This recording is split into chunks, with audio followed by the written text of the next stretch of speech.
ਅਮੀਰ ਮਕਾਮ ਕੀ ਕਹਿੰਦਾ ਜੀ ਕਿ ਅਸੀਂ ਜੀ KPK ਦੇ ਵਿੱਚ ਨਾ ਜੀ ਅਸੀਂ ਲਾ ਰਹੇ ਹਾਂ ਗਵਰਨਰ ਰਾਜ। ਯਾਨੀ ਗਵਰਨਰ ਰਾਜ ਅਗਰ ਤੁਸੀਂ ਲਾਣਾ ਹੁੰਦਾ ਨਾ ਤੇ ਤੁਸੀਂ ਕਦੋਂ ਦਾ ਲਾ ਲੈਣਾ ਸੀ। ਅਗਰ ਤੁਸੀਂ ਉੱਥੇ ਹੱਥ ਪਾਇਆ ਵੀ ਨਾ ਗਵਰਨਰ ਰਾਜ ਲਾਉਣ ਵਾਸਤੇ ਤੇ ਤੁਸੀਂ 2 ਮਿੰਟ ਵੀ ਨਹੀਂ ਕੱਢਣੇ, ਕਿਉਂਕਿ ਉੱਥੇ ਦਾ ਜਿਹੜਾ ਵਜ਼ੀਰ ਆਲਾ ਹੈ ਉਹ ਵੇ ਅਲੀ ਅਮੀਨ ਗੰਡਾਪੁਰ। ਤੇ ਗੰਡਾਪੁਰ ਦਾ ਮੁਕਾਬਲਾ ਕਰਨ ਵਾਸਤੇ ਤੁਹਾਨੂੰ ਇਹ ਗਵਰਨਰੀ ਹਾਊਸ ਵੀ ਛੱਡ ਕੇ ਤੁਸੀਂ ਨੱਸ ਜਾਣੇ। ਤੁਹਾਨੂੰ ਵੀ ਪਤਾ ਕਿ ਤੁਸੀਂ ਕਿਸੇ ਸੂਰਜ ਵੀ ਉੱਥੇ ਗਵਰਨਰ ਰਾਜ ਨਹੀਂ ਲਗਾ ਸਕਦੇ, ਕਿਉਂਕਿ ਉਸ ਕੌਮ ਨੇ ਨਾ ਤੇ ਖੈਬਰ ਪਖਤੂਨਖਵਾ ਵਾਲਿਆਂ ਨੇ ਤੁਹਾਡਾ ਗਵਰਨਰ ਰਾਜ ਕਬੂਲ ਕਰਨਾ, ਕਿਉਂਕਿ ਕੰਮ ਉੱਥੇ ਬੜਾ ਗਰਮ ਹੈ ਤੇ ਉਹਨਾਂ ਨੇ ਜਿਸੇ ਤੁਹਾਡੀ ਤਰਫ ਵਧਣਾ ਤੇ ਤੁਸੀਂ ਉੱਥੋਂ ਫਿਰ ਦੌੜਾਂ ਲਾ ਜਾਣੀਆਂ ਤੇ ਕਿਸੇ ਨੇ ਮੰਨਣਾ ਹੀ ਨਹੀਂ ਕਿ ਤੁਸੀਂ ਜਨਾਬ ਇੱਥੇ ਗਵਰਨਰ ਰਾਜ ਲਾਇਆ, ਨਾ ਕਿਸੇ ਨੂੰ ਤੁਸੀਂ ਕੋਈ ਸਟਾਪ ਕਰ ਸਕਦੇ ਹੋ।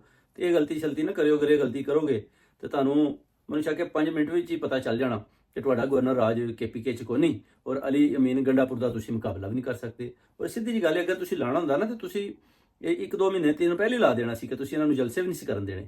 ਤੁਹਾਨੂੰ ਪਤਾ ਕਿ ਤੁਸੀਂ ਫੇਲ ਹੋ ਚੁੱਕੇ ਹੋ, ਤੁਸੀਂ ਕਿਸੇ ਸੂਰਤ ਵੀ ਉੱਥੇ ਗਵਰਨਰ ਰਾਜ ਨਹੀਂ ਲਾ ਸਕਦੇ। ਔਰ ਸਾਡਾ ਚੈਲੰਜ ਹੈ ਕਿ ਅਗਰ